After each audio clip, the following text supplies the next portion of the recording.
ನೋಡ್ತಾ ಹೋಗೋಣ. ಹೆತ್ತ ಮಗುವನ್ನ ಕೊಂದಂತಹ ಅಮ್ಮನಿಂದ ತಪ್ಪೊಪ್ಪಿಗೆ, ಕಣ್ಣೀರಿನೊಂದಿಗೆ ಮಗನ ಅಂತ್ಯಕ್ರಿಯೆ ಮಾಡಿದ ತಂದೆ. ವಿಧಾನಸೌಧದ ಮುಂಭಾಗ ಮುಸ್ಲಿಂ ಕುಟುಂಬದಿಂದ ಆತ್ಮಹತ್ಯೆಯ ಹೈ ಡ್ರಾಮಾ. ನ್ಯೂ ಇಯರ್ ಪಾರ್ಟಿಗಾಗಿ ಕಿಡ್ನಾಪ್ ಮಾಡಿ ಹಣಕ್ಕೆ ಡಿಮ್ಯಾಂಡ್. ಗೋವಾದಲ್ಲಿ ಪಾರ್ಟಿ ಮಾಡ್ತಾ ಇದ್ದವರು ಅಂಡರ್. ಎಲ್ಲದರ ಮಾಹಿತಿ ಕರ್ನಾಟಕ ಟಾಪ್ 20. ಬೆಂಗಳೂರಿನ ಖಾಸಗಿ ಕಂಪನಿ ಫೌಂಡರ್ ಮತ್ತು ಸಿಇಒ ಸೂಚನಾ ಸೇಠ್ ತಾನು ಹೆತ್ತ ಮಗುವನ್ನೇ ಕೊಂದಿದ್ದು ಗೋವಾ ಪೊಲೀಸರು ಆಕೆಯನ್ನು ವಶಕ್ಕೆ ಪಡೆದಿದ್ದಾರೆ. ಮೃತ ಬಾಲಕ ಚಿನ್ಮಯ್ ತಂದೆ ವೆಂಕಟರಮಣ ಶವಾಗಾರದಲ್ಲಿದ್ದ ಮಗುವನ್ನು ನೋಡಿ ಭಾವುಕರಾದರು. ಚಿತ್ರದುರ್ಗದಿಂದ ಬಾಲಕನ ಮೃತದೇಹವನ್ನು ರಾತ್ರಿಯೇ ಬೆಂಗಳೂರಿಗೆ ರವಾನಿಸಲಾಯಿತು. ಯಶವಂತಪುರ ಬಳಿ ಇರುವ ಬ್ರಿಗೇಡ್ ಗೇಟ್ವೇ ರೆಸಿಡೆನ್ಸಿಯಲ್ಲಿರುವ ನಿವಾಸದಲ್ಲಿ ಅಂತಿಮ ದರ್ಶನಕ್ಕೆ ವ್ಯವಸ್ಥೆ ಮಾಡಲಾಗಿತ್ತು. ಬಳಿಕ ಹರಿಶ್ಚಂದ್ರ ಘಾಟ್ನಲ್ಲಿ ಮಗುವಿನ ಅಂತ್ಯಕ್ರಿಯೆ ನೆರವೇರಿಸಲಾಯಿತು. ಆಂಬ್ಯುಲೆನ್ಸ್ನಿಂದ ಹೆತ್ತ ಮಗನ ಮೃತದೇಹವನ್ನು ಹೊತ್ತು ತಂದ ತಂದೆ ಬಿಕ್ಕಳಿಸುತ್ತಲೇ ಮಣ್ಣು ಮಾಡಿದರು. ಜನವರಿ 6ರಂದೇ ಇಂಡೋನೇಷ್ಯಾದಿಂದ ಬೆಂಗಳೂರಿಗೆ ಆಗಮಿಸಿದ್ದ ತಂದೆ ಮಗುವನ್ನ ಭೇಟಿ ಮಾಡಲು ಕಾತುರದಿಂದ ಕಾಯ್ತಾ ಇದ್ರು. ಭಾನುವಾರವಷ್ಟೇ ಮಗನೊಂದಿಗೆ ವಿಡಿಯೋ ಕಾಲ್ ಮಾಡಿ ಮಾತನಾಡಿದರು. ಮುಖಾಮುಖಿ ಭೇಟಿ ಮಾಡುವಷ್ಟರಲ್ಲಿ ದುರಂತ ಸಂಭವಿಸಿದೆ. ಇನ್ನು ಗೋವಾ ಪೊಲೀಸರು ವೆಂಕಟರಮಣ ಅವರನ್ನ ವಿಚಾರಣೆ ನಡೆಸುವ ಸಾಧ್ಯತೆ ಇದೆ. 4 ವರ್ಷದ ಮಗ ಚಿನ್ಮಯ್ಯನನ್ನ ಕೊಂದು ಸೂಟ್ಕೇಸ್ನಲ್ಲಿ ಸಾಗಿಸುವಾಗ ಸಿಕ್ಕಿಬಿದ್ದ ಹಂತಕಿ ಅಮ್ಮ ಸುಚನ್ ಸೇಠ್ ತಪ್ಪೊಪ್ಪಿಕೊಂಡಿದ್ದಾರೆ. ಗೋವಾ ಪೊಲೀಸರ ಎದುರು ಆರೋಪಿ ಸುಚನಾ ಸೇಠ್ ಘಟನೆ ಬಗ್ಗೆ ಎಳೆಯಾಗಿ ವಿವರಿಸಿದ್ದು, ಪತಿಯಿಂದ ದೂರವಾದ ಮೇಲೆ ತಂದೆ ವೆಂಕಟರಮಣರಿಗೆ ಮಗು ಚಿನ್ಮಯ್ಯನ್ನ ವಾರಕ್ಕೊಮ್ಮೆ ಭೇಟಿ ಮಾಡಿಸಬೇಕು ಅಂತ ಕೋರ್ಟ್ ಆದೇಶ ನೀಡಿತ್ತು. ಅದರಂತೆ ತಂದೆ ವೆಂಕಟರಮಣ ಅವರಿಗೆ ವಿಡಿಯೋ ಕಾಲ್ ಮೂಲಕ ಮಗ ಚಿನ್ಮಯ್ಯನನ್ನ ತೋರಿಸಲಾಗ್ತಾ ಇತ್ತು. ಮಗು ಜೊತೆ ತಂದೆ ಮಾತನಾಡಿದ್ರು. ಆದರೆ ಗಂಡನಿಗೆ ಮಗುವನ್ನ ತೋರಿಸಲು ಇಷ್ಟ ಆಗದೆ ಮಗುವಿನ ಪ್ರಜ್ಞೆ ತಪ್ಪಿಸಲು ದಿಂಬಿನಿಂದ ಒತ್ತಿ ಹಿಡಿದಿದ್ದೆ. ಆಗ ಮಗು ಪ್ರಜ್ಞೆ ತಪ್ಪಿದೆ ಅಂತ ಅಂದುಕೊಂಡಿದ್ದೆ. ಆದರೆ ಮಗು ಸಾವನ್ನಪ್ಪಿತ್ತು. ಇದೇ ನೋವಿನಲ್ಲಿ ಕೈ ಕೊಯ್ದುಕೊಂಡು ಆತ್ಮಹತ್ಯೆಗೆ ಯತ್ನಿಸಿದೆ. ಸಾಧ್ಯವಾಗಲಿಲ್ಲ. ಗಾಬರಿಯಲ್ಲಿ ಏನ್ ಮಾಡಬೇಕು ಅಂತ ತೋಚದೆ ಸೂಟ್ಕೇಸ್ನಲ್ಲಿ ಮಗುವಿನ ಮೃತದೇಹವನ್ನು ಹಾಕಿಕೊಂಡು ಪರಾರಿಯಾಗಲು ಯತ್ನಿಸಿದೆ ಅಂತ ಗೋವಾ ಪೊಲೀಸರ ಎದುರು ತಪ್ಪೊಪ್ಪಿಕೊಂಡಿದ್ದಾರೆ. ಇನ್ನು ಸುಚನಾ ಸೇಠ್ ಕಳೆದ 5-6 ವರ್ಷದಿಂದ ಬೆಂಗಳೂರಿನ ಅರವಿಂದ ಸ್ಪೋರ್ಷಿಯಾ ಅಪಾರ್ಟ್ಮೆಂಟ್ನಲ್ಲಿ ವಾಸವಾಗಿದ್ದರು. ಅಪಾರ್ಟ್ಮೆಂಟ್ ಬಳಿ ಸಾಕಷ್ಟು ಕಿರಿಕ್ ಮಾಡ್ಕೊಳ್ತಾ ಇದ್ರಂತೆ. ಪಾರ್ಸಲ್ ತಡವಾದರೆ ರೇಗಾಡೋದು, ಸೆಕ್ಯೂರಿಟಿಗಳ ಬಳಿ ರೇಗಾಡ್ತಾ ಇದ್ರಂತೆ. ಆಟೋದವರಿಗೆ ಹಣ ಕೊಡದೆ ಸತಾಯಿಸುವುದು ಮಾಡ್ತಾ ಇದ್ರು ಅಂತ ಆರೋಪಗಳು ಕೇಳಿ ಬಂದಿವೆ. 4 ವರ್ಷದ ಮಗುವನ್ನ ಕೊಂದ ತಾಯಿ ಕೃತ್ಯವನ್ನ ಎಸಗಲು 4 ತಿಂಗಳ ಹಿಂದೆಯೇ ನಿರ್ಧರಿಸಿದ್ರಾ ಎಂಬಂತಹ ಅನುಮಾನ ಹುಟ್ಟುಕೊಂಡಿದೆ. ಯಾಕೆಂದ್ರೆ ಸುಚನಾ ಸೇಠ್ ತನ್ನ ಇನ್ಸ್ಟಾಗ್ರಾಮ್ನಲ್ಲಿ 2023 ಅಕ್ಟೋಬರ್ 12ರಲ್ಲಿ ಮೀನನ್ನ ಹಿಡಿತಾ ಇರುವ ಮಗುವಿನ ಫೋಟೋವನ್ನ ಶೇರ್ ಮಾಡಿದ್ರು. ಫೋಟೋಗೆ ವಾಟ್ ವಿಲ್ ಹ್ಯಾಪನ್ ಹ್ಯಾಶ್ಟ್ಯಾಗ್ ಅನ್ನು ಹಾಕಿ ಪೋಸ್ಟ್ ಮಾಡಿದ್ರು.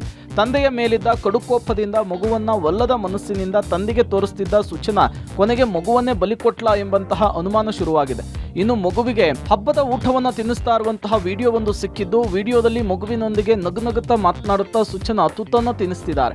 ಕೆಲವೊಮ್ಮೆ ಮಾನಸಿಕ ಖಿನ್ನತೆಗೊಳಗಾಗಿ ಆ ಕ್ಷಣದ ಒತ್ತಡದಲ್ಲಿ ವ್ಯಕ್ತಿ ಎಲ್ಲವನ್ನೂ ಕೂಡ ಮರೆತು ಬಿಡ್ತಾರೆ. ಆ ಕ್ಷಣಕ್ಕೆ ಸಮಸ್ಯೆಯಿಂದ ಎಸ್ಕೇಪ್ ಆಗುವಂತಹ ಮನಸ್ಥಿತಿಯಿಂದ ಹೀಗಾಗುತ್ತೆ ಅಂತೇಳಿ ಮನೋತಜ್ಞ ವಿರೂಪಾಕ್ಷ ಅವರು ಅಭಿಪ್ರಾಯವನ್ನ ವ್ಯಕ್ತಪಡಿಸಿದ್ದಾರೆ. ಅವ್ರಿಗೆ ಕುತ್ತಿಗೆ ಹಿಚ್ಕಿ ಸಾಯಿಸಲಾಗಿದೆ. ಬಲವಾಗಿ ಕುತ್ತಿಗೆ ಮೇಲೆ ಒತ್ತಿದ್ದಾರೆ. ಅವರು ಪ್ರೆಷರ್ ಕೊಟ್ಟಿದ್ದಾರೆ. ಪ್ರೆಷರ್ ಕೊಟ್ಟಾಗ ಏನಾಗ್ತದೆ, ಏನು ನಾವು ಟ್ರೇಕಿಯಾ ಅಂತೀವಿ, ರೆಸ್ಪಿರೇಟರಿ ಟ್ರ್ಯಾಕ್ಟ್, ಅದು ಪೂರ್ತಿ ಕಂಪ್ರೆಸ್ ಆಗ್ತದೆ. ಗಾಳಿ ಆಡ್ಲಿಕ್ಕೆ ಆಗೋದಿಲ್ಲ. ಹಾಗಾಗಿ ಮರಣ ಹೊಂದುವ ಸಾಧ್ಯತೆ ಇರ್ತದೆ. ಮಾರಕಾಸ್ತ್ರ ಯಾವುದು ಬಳಸಿಲ್ಲ.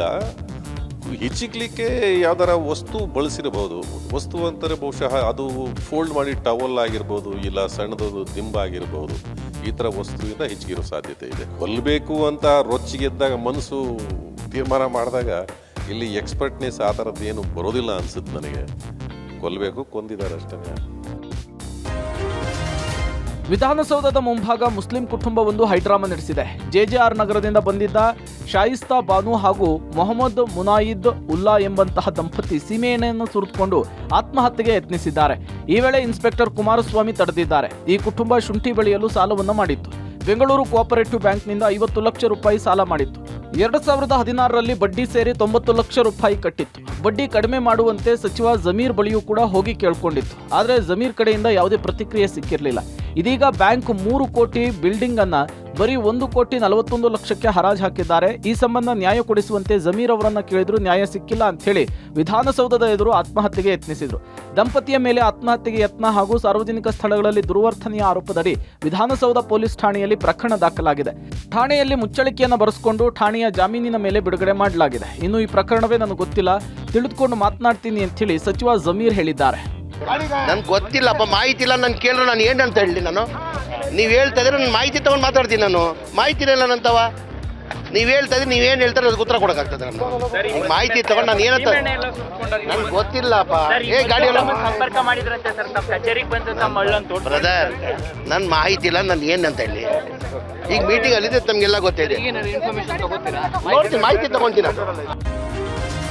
ಹೊಸ ವರ್ಷಕ್ಕೆ ಪಾರ್ಟಿ ಮಾಡಲು ವ್ಯಕ್ತಿಯನ್ನ ಕಿಡ್ನಾಪ್ ಮಾಡಿ ಕೊಲೆ ಮಾಡಿದ್ದ ಪ್ರಕರಣ ಸಂಬಂಧ ಇಬ್ಬರನ್ನ ಪೊಲೀಸರು ಬಂಧಿಸಿದ್ದಾರೆ.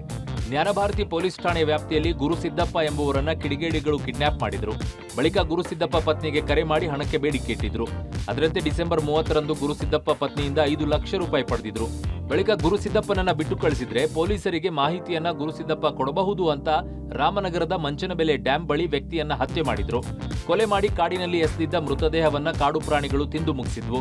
ಕೊಲೆ ಬಳಿಕ ಗೋವಾದಲ್ಲಿ ನ್ಯೂ ಇಯರ್ ಪಾರ್ಟಿ ಮಾಡಲು ತೆರಳಿದ್ರು. ಗೋವಾದಲ್ಲಿ 5 ಲಕ್ಷ ದುಡ್ಡಿನಲ್ಲಿ ಮೋಜು ಮಸ್ತಿ ಮಾಡಿದ್ರು. ಗೋವಾದಲ್ಲೇ ಸಂಜಯ್ ಆನಂದ್ ಎಂಬ ಆರೋಪಿಗಳನ್ನ ಪೊಲೀಸರು ಬಂಧಿಸಿದ್ದಾರೆ. ಉಸ್ತುವಾರಿ ಸುರ್ಜೇವಾಲಾ ವಾರ್ನಿಂಗ್ ಬಳಿಕವೂ ರಾಜ್ಯ ಕಾಂಗ್ರೆಸ್ನಲ್ಲಿ ಡಿಸಿಎಂ ಜಟಾಪಟಿ ನಿಲ್ತಾ ಇಲ್ಲ. ಡಿಸಿಎಂ ಡಿಕೆಶಿ ಪರ ಮತ್ತೆ ಚನ್ನಗಿರಿ ಶಾಸಕ ಶಿವಗಂಗಾ ಬಸವರಾಜ್ ಬ್ಯಾಟ್ ಬೀಸಿದ್ದಾರೆ. ಡಿಸಿಎಂ ಆಯ್ಕೆ ಮಾಡಿರುವುದು ಜಾತಿ ಆಧಾರದ ಮೇಲಲ್ಲ, ಪಕ್ಷ ನಿಷ್ಠೆ ಕಾರ್ಯಕ್ಷಮತೆ ನೋಡಿ ಡಿಕೆಶಿ ಸಾಹೇಬ್ರಿಗೆ ಡಿಸಿಎಂ ಪಟ್ಟ ಕೊಟ್ಟಿದ್ದು. ಯಾವುದೇ ಕಾರಣಕ್ಕೂ ಹೆಚ್ಚುವರಿ ಡಿಸಿಎಂ ಅವಶ್ಯಕತೆ ಬರಲ್ಲ, ಕೂಡಲೇ 3 ಡಿಸಿಎಂ ಹುದ್ದೆ ವಿಚಾರವನ್ನ ಕೈ ಬಿಡಬೇಕು ಅಂತ ಆಗ್ರಹಿಸಿದ್ರು. ಇನ್ನು ಸಚಿವ ರಾಜಣ್ಣ ಮತ್ತೆ 3 ಡಿಸಿಎಂ ಪರ ಮಾತಾಡಿದ್ದು, ಹೆಚ್ಚುವರಿ ಡಿಸಿಎಂ ಅಂದಾಕ್ಷಣ ಡಿಕೆಶಿ ಖಾತೆ ಕಿತ್ಕೊಳ್ತಾರಾ? 3 ಡಿಸಿಎಂ ಸೃಷ್ಟಿಗೆ ಯಾವ ಶಾಸಕರು ವಿರೋಧ ಮಾಡಿಲ್ಲ. ತುಂಬಾ ಶಾಸಕರು ಮೌನವಾಗಿದ್ದಾರೆ. ಮೌನಂ ಸಮ್ಮತಿ ಲಕ್ಷಣಂ ಅಲ್ವಾ ಅಂತ ಪ್ರಶ್ನಿಸಿದ್ದಾರೆ. ಇನ್ನು ಸಚಿವ ಎಚ್.ಕೆ. ಪಾಟೀಲ್, ನಾನು ಡಿಸಿಎಂ ಆಕಾಂಕ್ಷಿ ಅಲ್ಲ, ಡಿಸಿಎಂ ಹುದ್ದೆಯ ಪ್ರಶ್ನೆಯೇ ಅಪ್ರಸ್ತುತ ಅಂದ್ರು. ಇನ್ನು ಡಿಕೆಶಿ ಸುರ್ಜೇವಾಲಾ ಅವ್ರನ್ನೇ ಕೇಳಿ ಅಂತ ಪ್ರತಿಕ್ರಿಯೆ ಕೊಟ್ಟಿದ್ದಾರೆ. ಡಿಸಿಎಂ ಆಯ್ಕೆ ಮಾಡಿರೋದು ಜಾತಿ ಆಧಾರದ ಮೇಲಲ್ಲ. ಹಂಗೆ ಜಾತಿ ಆಧಾರದ ಮೇಲೆ ಮಾಡೋದಾಗಿದ್ದಿದ್ರೆ ಅವತ್ತೇ ಮಾಡಿಬಿಡೋರು. ಯಾವುದೇ ಕಾರಣಕ್ಕೂ ಡಿಸಿಎಂ ಅವಶ್ಯಕತೆ ಬರಲ್ಲ. ಆ ಡಿಸಿಎಂ ಏನು 3 ಸೃಷ್ಟಿ ಮಾಡ್ತಾ ಇದ್ದಾರೆ, ಆ ಉದ್ದೇಶನ ಫಸ್ಟ್ ಕೈ ಬಿಡಬೇಕು. ಯಾರ ಅಧಿಕಾರ ಯಾರು ಕಿತ್ಕೊಳ್ಳೋಕ್ಕಾಗೋದಿಲ್ಲ. ಏನು ಡಿಸಿಎಂ ಅಂದಾಕ್ಷರಕ್ಕೆ ಏನು ಅವ್ರಿಗೇನು ಹೊಸ ಕಾನ್ಸ್ಟಿಟ್ಯೂಷನ್ ಅಲ್ಲಿ ಇಲ್ಲೇ ಇರ್ತಕ್ಕಂಥ ಒಂದು ಪದವಿ. ಅದು ಸೈಲೆನ್ಸಿಸ್ ಆಫ್ ಕನ್ಸೆಂಟ್ ಅಂತ ಗಾದೆ ಇದೆ. ಈಗ ಯಾರು ವಿರೋಧ ಮಾಡಿದ್ದಾರೆ? ಯಾರು ವಿರೋಧ ಮಾಡಿಲ್ಲ ಅಂದ್ಮೇಲೆ ಎಲ್ಲರೂ ಪರ ಇದ್ದಾರೆ ಅಂತ ತಿಳ್ಕೋಬೇಕು. ಕೆಲವು ಜನ ಬಂದು ಹೇಳ್ಕೊಳ್ತಾರೆ, ಕೆಲವು ಜನ ಬಂದು ಹೇಳ್ಕೊಳ್ಳೋದು. ಆಕಾಂಕ್ಷಿನೂ ಆಗಿಲ್ಲ, ಯಾರು ಮಾತಾಡಬಾರ್ದು ಅಂತ ಸೂಚನೆ ಕೊಟ್ಟಿಲ್ಲ. ಡಿಸಿಎಂ ಹುದ್ದೆಗಳ ಬಗ್ಗೆ ತಾವೇನು ಪ್ರಶ್ನೆ ಕೇಳ್ತಾ ಇದ್ದೀರಿ, ಆ ಪ್ರಶ್ನೆಗಳು ಅಪ್ರಸ್ತುತ ಅಂತೇಳಿ ಆ ಭಾವದಲ್ಲಿ ಅವರು ಮಾತನಾಡಿದ್ದಾರೆ. ಮೈಸೂರು ಲೋಕಸಭಾ ಕ್ಷೇತ್ರದ ಕಾಂಗ್ರೆಸ್ ಅಭ್ಯರ್ಥಿ ಯಾರಾಗ್ತಾರೆ? ಸಂಸದ ಪ್ರತಾಪ್ ಸಿಂಹ ವಿರುದ್ಧ ಸಿಎಂ ಪುತ್ರ ಯತೀಂದ್ರ ಸಿದ್ದರಾಮಯ್ಯ ಅಖಾಡಕ್ಕಿಳಿಯೋದು ಬಹುತೇಕ ಖಚಿತನಾ ಎಂಬ ಮಾತುಗಳು ಕೇಳಿ ಬರ್ತಾ ಇದೆ. ಇದಕ್ಕೆ ಪುಷ್ಟಿ ಎಂಬಂತೆ ಮೈಸೂರು ಜಿಲ್ಲಾ ಉಸ್ತುವಾರಿಯನ್ನ ತಮ್ಮ ಆಪ್ತ ಎಚ್.ಸಿ. ಮಹದೇವಪ್ಪ ಅವರಿಗೆ ಸಿಎಂ ಕೊಡಿಸಿದ್ದಾರೆ. ಈ ಮೊದಲು ಡಿ.ಕೆ. ಶಿವಕುಮಾರ್ ಮಹದೇವಪ್ಪ ಅವರಿಗೆ ಚಾಮರಾಜನಗರ ಲೋಕಸಭಾ ಕ್ಷೇತ್ರದ ಉಸ್ತುವಾರಿಯನ್ನು ವಹಿಸಿದ್ರು. ಮೈಸೂರು ಉಸ್ತುವಾರಿಯನ್ನ ಕೆ. ವೆಂಕಟೇಶ್ಗೆ ನೀಡಲಾಗಿತ್ತು. ಆದರೆ ಸಿಎಂ ಪಟ್ಟು ಬೆನ್ನಲ್ಲೇ ಉಸ್ತುವಾರಿಯನ್ನ ಬದಲಿಸಿ ಮೈಸೂರು ಲೋಕಸಭಾ ಕ್ಷೇತ್ರದ ಉಸ್ತುವಾರಿ ಜವಾಬ್ದಾರಿಯನ್ನ ಎಚ್.ಸಿ. ಮಹದೇವಪ್ಪ ಅವರಿಗೆ ವಹಿಸಲಾಗಿದೆ. ಈ ಹಿಂದೆ ಪುತ್ರನನ್ನ ಲೋಕಸಭಾ ಅಭ್ಯರ್ಥಿ ಮಾಡ್ತಿದ್ದಾರೆ, ಅದಕ್ಕೆ ನನ್ನ ಮೇಲೆ ಸಿದ್ದರಾಮಯ್ಯ ಅವರಿಗೆ ಕಣ್ಣು ಅಂತೇಳಿ ಸಂಸದ ಪ್ರತಾಪ್ ಸಿಂಹ ಆರೋಪಿಸಿದ್ರು. ಈ ಬದಲಾವಣೆಯನ್ನ ಗಮನಿಸಿದ್ರೆ ಸಿದ್ದರಾಮಯ್ಯ ಮಹದೇವಪ್ಪ ಯತೀಂದ್ರ ಕಾಂಬಿನೇಷನ್ ನಲ್ಲಿ ಪ್ರತಾಪ್ ಸಿಂಹ ಅವರಿಗೆ ಕೆಡ್ಡ ಫಿಕ್ಸ್ ಆದಂತಾಗಿದ್ದು, ಕಡೆ ಕ್ಷಣದಲ್ಲಿ ಅಚ್ಚರಿ ಅಭ್ಯರ್ಥಿಯೋ ಅಥವಾ ಸಿಎಂ ಪುತ್ರ ಯತೀಂದ್ರ ಅವರೇ ಸ್ಪರ್ಧಿಸ್ತಾರೋ ನೋಡ್ಬೇಕಿದೆ. ಲೋಕಸಭೆಯ ಚುನಾವಣೆಗೆ ರಾಜ್ಯ ಬಿಜೆಪಿ ಸಿದ್ಧತೆಯನ್ನ ಆರಂಭಿಸಿದೆ. ಯಲಹಂಕದ ರಮಣ ರೆಸಾರ್ಟ್ನಲ್ಲಿ ಬಿಜೆಪಿಯ ಲೋಕಸಭೆ ಚುನಾವಣಾ ಅಭ್ಯರ್ಥಿಗಳು ಕುರಿತು ಸಭೆ ನಡೆಸಲಾಯಿತು. ಬಿಜೆಪಿಯ ರಾಜ್ಯಾಧ್ಯಕ್ಷ ವಿಜಯೇಂದ್ರ ನೇತೃತ್ವದಲ್ಲಿ ಲೋಕಸಭೆಯ ಕ್ಷೇತ್ರವಾರು ತಯಾರಿ, ಕ್ಷೇತ್ರದ ಚಿತ್ರಣ, ಹಾಲಿ ಸಂಸದರು, ಆಕಾಂಕ್ಷಿಗಳ ಬಗ್ಗೆ ಜಿಲ್ಲಾ ನಾಯಕರಿಂದ ಅಭಿಪ್ರಾಯ ಸಂಗ್ರಹಿಸಲಾಯಿತು. ಹಂತ ಹಂತವಾಗಿ ಲೋಕಸಭೆಯ ಕ್ಷೇತ್ರಗಳ ಬಗ್ಗೆ ಚರ್ಚೆ ನಡೆಸ್ತಾ ಇದ್ದು, ಇಂದು 13 ಲೋಕಸಭೆಯ ಕ್ಷೇತ್ರಗಳ ಬಗ್ಗೆ ಚರ್ಚೆ ನಡೆಸಲಾಗ್ತಾ ಇದೆ. ಮೊದಲ ಹಂತದಲ್ಲಿ ಬೀದರ್, ಗುಲ್ಬರ್ಗಾ, ರಾಯಚೂರು, ಕೊಪ್ಪಳ ಮತ್ತು ಬಳ್ಳಾರಿ ಲೋಕಸಭೆ ಕ್ಷೇತ್ರಗಳ ಕುರಿತು ಚರ್ಚಿಸಲಾಯಿತು. ಆರಂಭದಲ್ಲೇ ಬೀದರ್ ಬಿಜೆಪಿ ಕಚ್ಚಾಟದ ಬಗ್ಗೆ ಪ್ರಸ್ತಾಪ ಮಾಡಲಾಯಿತು. ಈ ವೇಳೆ ಕೇಂದ್ರ ಸಚಿವ ಭಗವಂತ್ ಖೂಬಾ ವಿರುದ್ಧ ಸ್ಥಳೀಯ ಶಾಸಕರು, ಮುಖಂಡರು ಸಿಡಿದೇಳಿದ್ರು. ಭಗವಂತ್ ಖೂಬಾಗೆ ಟಿಕೆಟ್ ನೀಡದಂತೆ ಶಾಸಕರಾದ ಪ್ರಭು ಚವ್ಹಾಣ್, ಶರಣು ಸಲ್ಗಾರ್, ಶೈಲೇಂದ್ರ ಬೇಲ್ದಾಳೆ, ಸಿದ್ದು ಪಾಟೀಲ್ ಸೇರಿ ಹಲವರು ಆಕ್ಷೇಪವನ್ನ ವ್ಯಕ್ತಪಡಿಸಿದರು. ಬಳಿಕ ಸಿಟ್ಟಾಗಿ ಸಭೆಯಲ್ಲಿ ಕೇಂದ್ರ ಸಚಿವ ಖೂಬಾ ಹೊರ ನಡೆದರು. ಇನ್ನು ಕಲ್ಯಾಣ ಕರ್ನಾಟಕ ಭಾಗದ ಲೋಕಸಭಾ ಕ್ಷೇತ್ರಗಳ ಕುರಿತ ಚರ್ಚೆಯ ವೇಳೆ ಕೊಪ್ಪಳ ಸಂಸದ ಸಂಗಣ್ಣ ಕರಡಿಗೆ ಟಿಕೆಟ್ ಕೊಡಲು ಕೆಲವರ ವಿರೋಧ ವ್ಯಕ್ತಪಡಿಸಿದರು. ಬಳ್ಳಾರಿ ಕ್ಷೇತ್ರದಿಂದ ಶ್ರೀರಾಮುಲು ಪರ ಕೆಲವರು ಒಲವು ತೋರಿದ್ರು. ಮೈಸೂರು, ಮಂಡ್ಯ, ಚಾಮರಾಜನಗರ, ಹಾಸನ ಲೋಕಸಭೆಯ ಕ್ಷೇತ್ರಗಳ ಬಗ್ಗೆಯೂ ಕೂಡ ಅಭಿಪ್ರಾಯವನ್ನ ಸಭೆಯಲ್ಲಿ ಸಂಗ್ರಹಿಸಲಾಯಿತು. ಇದಕ್ಕೆ ಮಾನ್ಯ ರಾಜ್ಯಾಧ್ಯಕ್ಷರು ಸೂಕ್ತ ಸಮಯದಲ್ಲಿ ಎಲ್ಲವೂ ನಿಮ್ಮ ಗಮನಕ್ಕೆ ತರ್ತಾರೆ ಅನ್ನುವಂಥದ್ದು. ನಾನು ಲೋಕಸಭಾ ಚುನಾವಣೆಗೆ ಸ್ಪರ್ಧೆ ಮಾಡಲ್ಲ, ನಾನು ಮಂಡ್ಯ ಲೋಕಸಭಾ ಟಿಕೆಟ್ ಆಕಾಂಕ್ಷಿ ಅಲ್ಲ ಅಂತ ಜೆಡಿಎಸ್ ಯುವ ಘಟಕದ ಅಧ್ಯಕ್ಷ ನಿಖಿಲ್ ಕುಮಾರಸ್ವಾಮಿ ಪುನರುಚ್ಚರಿಸಿದ್ದಾರೆ. ಕುಮಾರಸ್ವಾಮಿ ಸ್ಪರ್ಧೆ ಬಗ್ಗೆ ಊಹಾಪೋಹಗಳಷ್ಟೇ, ಇದರ ಬಗ್ಗೆ ನಮಗೆ ಕ್ಲಾರಿಟಿ ಇಲ್ಲ. ನಾಳಿನ ಮಂಡ್ಯ ಜಿಲ್ಲೆಯ ಸಭೆಯಲ್ಲಿ ನಮ್ಮ ನಾಯಕರು ಯಾರು ಸ್ಪರ್ಧಿಸಬೇಕು ಅಂತ ಚರ್ಚೆ ಮಾಡ್ತಾರೆ. ಯಾರು ಸ್ಪರ್ಧೆ ಮಾಡ್ತಾರೆ ಅನ್ನೋದು ಮುಖ್ಯ ಅಲ್ಲ, ಮಂಡ್ಯ ಜಿಲ್ಲಾ ಸ್ಥಾನವನ್ನ ಜೆಡಿಎಸ್ ಪಡೆದುಕೊಳ್ಬೇಕು, ಅದು ಬಹಳ ಮುಖ್ಯ ಅಂದಿದ್ದಾರೆ. ಇನ್ನು ಬಿಜೆಪಿ ಜೊತೆ ಸೀಟು ಹಂಚಿಕೆ ಈ ತಿಂಗಳಲ್ಲಿ ಫೈನಲ್ ಆಗುತ್ತೆ, ಮಾತುಕತೆಗೆ ಶೀಘ್ರವೇ ದಿನಾಂಕ ನಿಗದಿ ಆಗುತ್ತೆ ಅಂದಿದ್ದಾರೆ. ದೇವೇಗೌಡರು ಮೈತ್ರಿ ಬಗ್ಗೆ ತೀರ್ಮಾನ ಮಾಡಿದ್ದಾರೆ, ಎನ್ಡಿಎ ಜೊತೆ ಕೈ ಜೋಡಿಸಿದ್ದಾರೆ. ಒಳ್ಳೆ ಉದ್ದೇಶದಿಂದ ಮೈತ್ರಿ ಆಗಿದೆ. 28 ಕ್ಷೇತ್ರಗಳಲ್ಲಿ 28 ಕ್ಷೇತ್ರ ಬಿಜೆಪಿ ಜೆಡಿಎಸ್ ಗೆಲ್ಲೋದಷ್ಟೇ ನಮ್ಮ ಗುರಿ ಅಂತ ಹೇಳಿದ್ದಾರೆ. ದಯಮಾಡಿ ನಾನು ಆಕಾಂಕ್ಷಿ ಅಲ್ಲ ಅಂತಕ್ಕಂಥದ್ದು ಹಲವಾರು ಬಾರಿ ಹೇಳಿದ್ದೀನಿ. ಮಂಡ್ಯ ಜಿಲ್ಲೆಯಿಂದ ನಾಳೆ ಇಟ್ಟಿರ್ತಕ್ಕಂಥ ಒಂದು ಮೀಟಿಂಗ್ ಏನಿದೆ, ಆ ಮೀಟಿಂಗ್ ನಲ್ಲಿ ಬಹುಶಃ ನಮ್ಮ ನಾಯಕರುಗಳು ಪ್ರಸ್ತಾವನೆ ಮಾಡ್ತಾರೆ ಯಾರು ಮಂಡ್ಯ ಜಿಲ್ಲೆಯಿಂದ ನಿಲ್ಲಬೇಕು ಅಂತಕ್ಕಂಥದ್ದು. ಈಗಾಗಲೇ ಚರ್ಚೆ ಪ್ರಾರಂಭ ಆಗಿದೆ.